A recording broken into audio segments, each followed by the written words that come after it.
toute personne qui se marie, elle doit enlever son voile. Hein. En fait, ce que vous avez est trop... Je suis cache pour qu'on soit clair, oui, en fait. Tout à fait. Voilà, hein.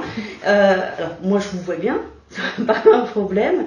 La loi demande à ce que vous enleviez votre voile. D'accord ? On a des couples français qui... enfin, quand je dis français, je veux dire d'origine, sans que ça soit lié à la religion, qui arrivent avec des voilettes, des choses comme ça. C'est pareil, ils sont obligés de l'enlever. Hein. Oui, ils le retirent pour qu'on puisse voir leur visage. C'est ça, complètement. Oui. J'ai vu la responsable du service civil, je leur ai expliqué que mon visage sera découvert. Il faut que je puisse voir vos cheveux. C'est la loi.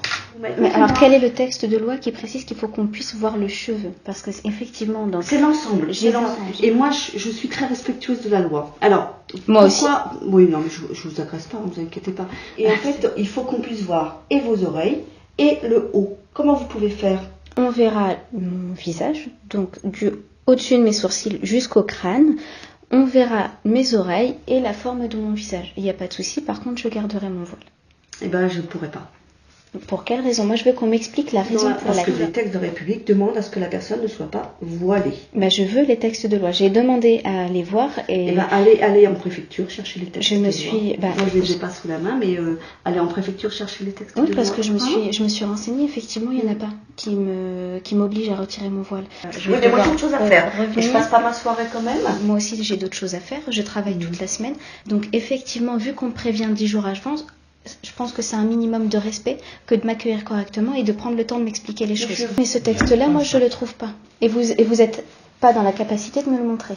Donc je pense qu'à partir du moment où vous m'imposiez un texte, vous êtes dans la mesure de me le montrer. En fait, normalement, le voile est interdit dans tout lieu public. Non, effectivement, la loi s'applique pour les personnes qui travaillent dans le service public. Non, et aussi à l'intérieur. Quand moi je viens en tant qu'usager à la mairie, la loi ne s'applique pas pour moi. Parce que on est tolérant. C'est vous qui allez me marier. Donc là, si je vous présente ma pièce d'identité et que vous êtes capable de me reconnaître, est-ce que je peux me présenter? Non, c'est pas ça que je veux dire. Non, parce que c'est... Non, rien à voir. Parce que vous me dites... Normalement, mais quel est le texte de loi qui précise... Allez me le chercher, je ne l'ai pas sous les yeux, madame, mais franchement... Si vous refusez de me marier, j'aimerais bien dans ces cas-là que vous me fassiez un écrit, comme quoi vous refusez de me marier. Non, le motif pour lequel vous refusez de me marier. On va pas se fâcher, le but n'est pas là. Je suis pas fâchée. Non, voilà. Moi, il n'y a pas de souci. Vous demandez un mariage républicain et vous ne voulez pas rentrer dans les règles de la République. La République, c'est quoi? C'est la laïcité? Oui, et donc la définition de la laïcité, oui, donnez-la moi.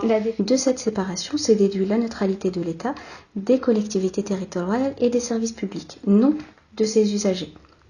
Là, on est d'accord que ça ne me concerne pas, je ne dois pas faire preuve de neutralité religieuse en venant dans la mairie en tant qu'usager. Et donc là, on est d'accord. On est d'accord que la loi s'applique pour les personnes qui travaillent dans le service public? Non. Alors, écoutez, vous ne bougez pas.